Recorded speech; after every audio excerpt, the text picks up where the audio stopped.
The next message you need is always right where you are.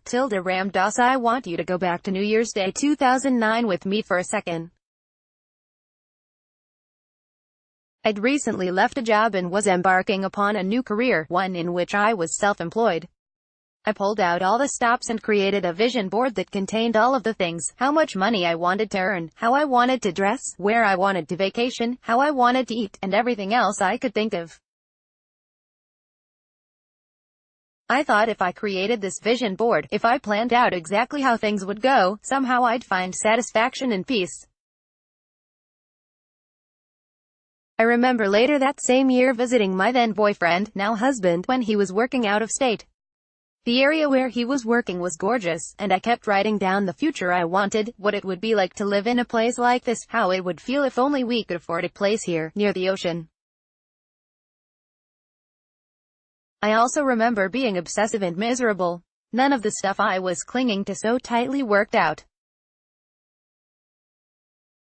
Life unfolded, all was well, but all that planning wasn't making my life better, it was making it more stressful.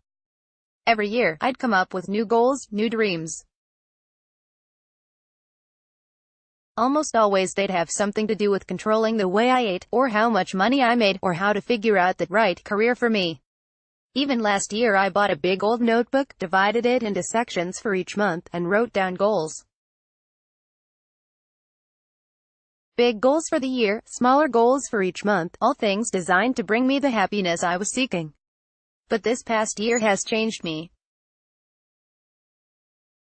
I no longer try to plan far into a future I can't predict, and I no longer expect outside circumstances to bring me internal pleasure.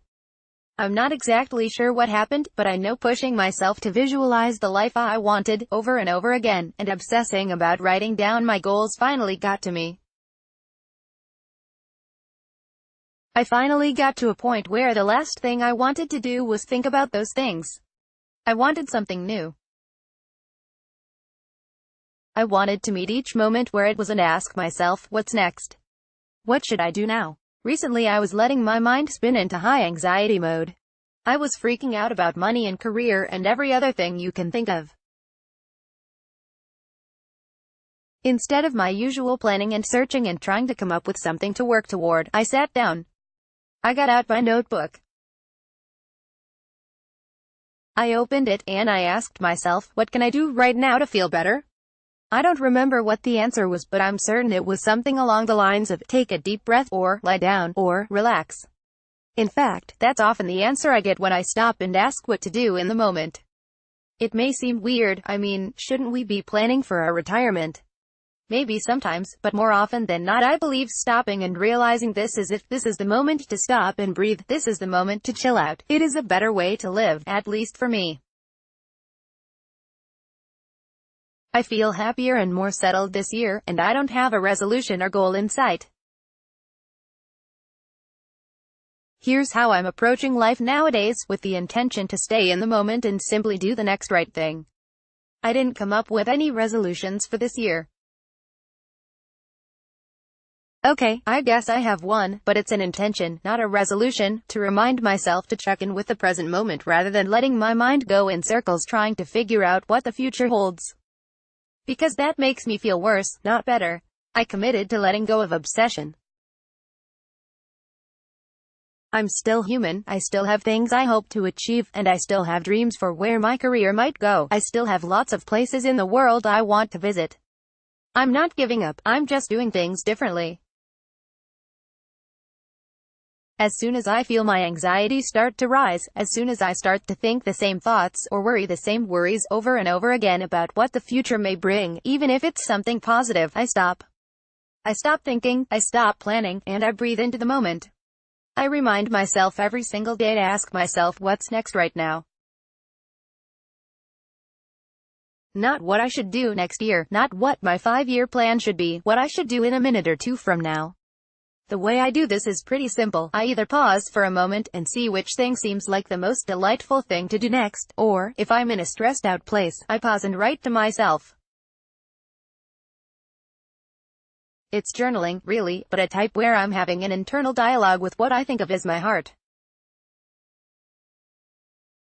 I'm looking inward, intending to hear what the deepest part of me would like to do next rather than letting my mind run away with the show and tell me all of the things I should be worried about.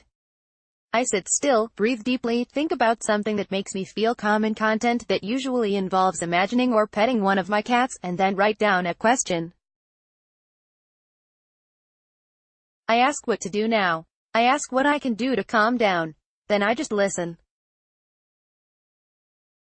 Like I said, the answers I usually get have to do with lying down, or resting, or relaxing, or letting myself have fun. It's all stuff that sounds really great, truly. It makes me feel better, not worse. I can hear the arguments now, though. You have to have a plan. You can't always have fun. I'm not suggesting you empty your 401k or sleep all day, not at all. I'm suggesting that, at least for me, checking in with myself and listening for what to do next, not worrying and obsessing about how to achieve, is the key to a calmer, happier life. Yes, I have dreams and a vision for the trajectory of my career. Yes, I think about my health.